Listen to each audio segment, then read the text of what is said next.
I put the headphones on before I turn on the lights. I always do. Because once the lights are on, the room becomes real. And I am not ready for what is real. The file number is already in my head. Night recording. I have listened to this sound 47 times. Tonight will be the 48th. There are 3 seconds. Exactly 3 seconds. Nothing happens. No breath. No movement. Only silence. That silence matters. Because when the sound finally arrives, it no longer belongs to the man who made it. I close my eyes. I don't need to see anything. I know this sound. I have memorized the waveform, the rise, the break, the collapse. 6.4 seconds. If it were longer, the lungs survive too long. I write it down. Then my pen stops.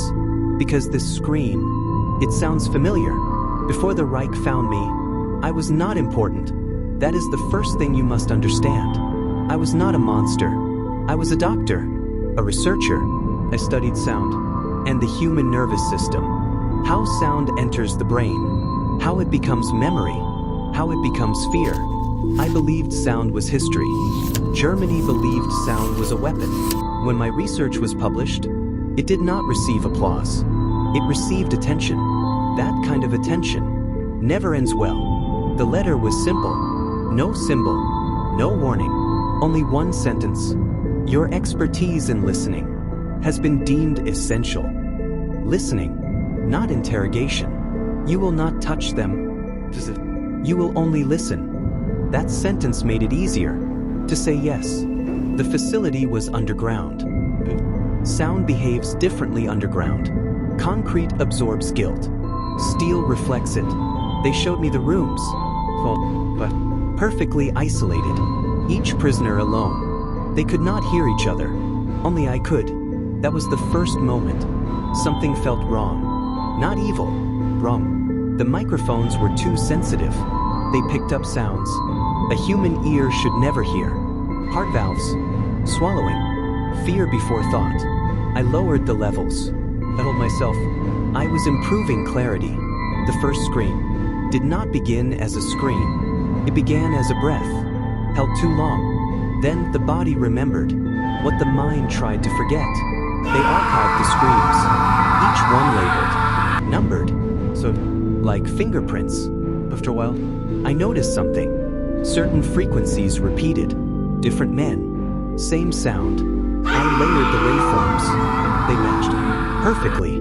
That should not be possible, unless the sound was no longer fully human. That night, I did not dream of faces. I dreamed of sound, the scream, playing backward. When I woke up, my ears were ringing, and I understood something. This was no longer research. This was collection. And I was not collecting data. I was collecting something that refused to die. I stayed in the chair long after the sound ended, because silence I discovered the missing had started to files by sound accident. different too. That is And I always how knew the worst things are this found. was only the I was beginning. recalibrating the archive, checking labels, verifying dates. That was my job. That was always my excuse. File A17 had a twin. Same length. Same frequency range. Different date. Tomorrow's date. That should not have been possible. The system was isolated. No future input. No external access. And yet, there it was. I played it. At first, I thought the tape was empty. No scream. No breath. Just silence. But silence, when amplified enough, is never empty. I adjusted the levels. That was my second mistake. Inside the silence, there was structure. A pattern. A rhythm. It matched the space between heartbeats. I realized then what we had been measuring all along. Not pain. Not fear. Anticipation. They were not studying how long a man could scream. They already knew that.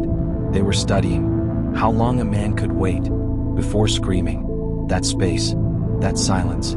That moment where the mind breaks itself. And I was the only one listening closely enough to hear it happen. After that night, the sounds followed me. Not loud. Persistent. Footsteps that stopped. When I turned around, breathing that matched my own. I stopped sleeping. Not because of nightmares. Because even awake, I was still listening. I compared the missing file to the archive screams, overlay after overlay. Then I froze. The frequency spike, the micro break, the collapse. It matched mine, not my voice, my structure, my fear. I was listening to myself. Before it happened, I found the room by following a sound that did not exist. That sentence still sounds insane to me, but that is the truth. It was not marked on any map, not listed in any file. A door at the end of a corridor that was supposed to be empty. SFX, fluorescent light flickering softly. Florson Isaac half-ifs tighter.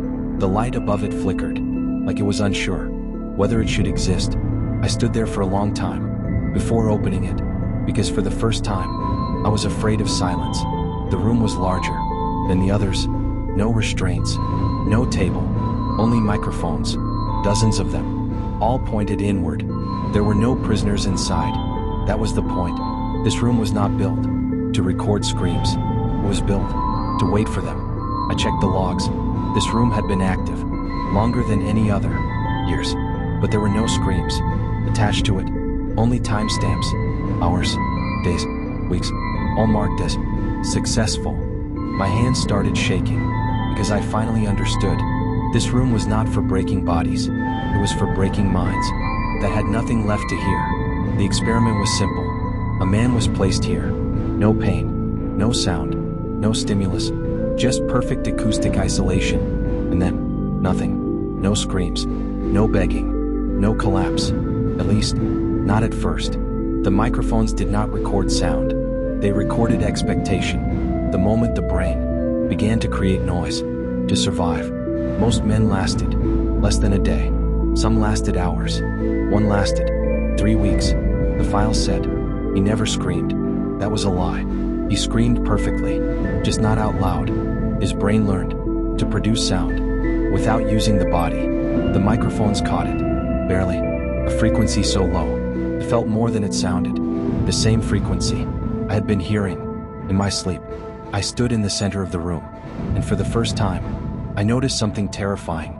The microphones were angled slightly upward, not toward a prisoner, toward where a doctor would stand. This room was never meant for them. It was meant for me. There was one last recording, unlabeled, no date, no subject number. I pressed play. I recognized the rhythm immediately. My breathing. Not now. A man standing still, listening, waiting for a sound that had not arrived yet. The experiment was never about prisoners. They were calibration. They were preparation. They were teaching the system what a breaking mind sounds like, so it could recognize it when it finally heard mine. I stepped back from the microphones, but the sound did not stop, because it was not coming from the room. It was coming from inside my head. The war ended without sound reaching us. That is the irony. Above ground, cities were burning. Below ground, we were still listening. Orders stopped arriving. Officers disappeared. Doors were left unlocked. For the first time, the facility did not shut down. It simply waited, like it always had. I knew which file I had to play. The unlabeled one. The one without a date. The one that was waiting for me to catch up to it. I sat down, put on the headphones, and pressed play. At first, there was nothing. Then, I felt my chest tighten, because I was not listening to a prisoner. I was listening to myself. Not speaking, not screaming, waiting. I finally understood what the experiment was. They never needed pain. Pain is loud. Pain is obvious. They were searching for the sound a man makes when he realizes no one is coming. That sound lives between breaths, between thoughts, between hope and certainty. And I had been training myself to hear it for years. I want you to understand something. I never killed anyone with my hands. I never struck them. I never gave the order. I listened. I categorized.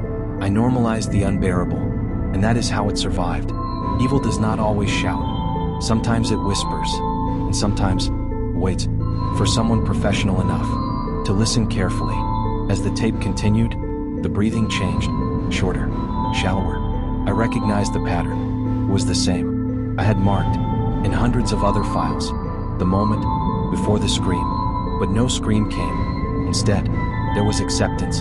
The most terrifying sound I I had ever heard, because acceptance means the experiment worked. The room felt empty, not quiet, empty. I removed the headphones, slowly. For the first time in years, I did not hear anything follow me. No echo, no breath, no frequency. They had what they wanted, and I was finished. They asked me to testify later. New men, new uniforms. They wanted facts, numbers, methods. I gave them everything, but facts do not scream, and numbers do not confess. So this is my confession. If you ever wonder how something like this happens, remember this. It does not begin with cruelty. It begins with curiosity, with professionals, with people who say, I am only listening. I was there. I heard it. And now, so have you.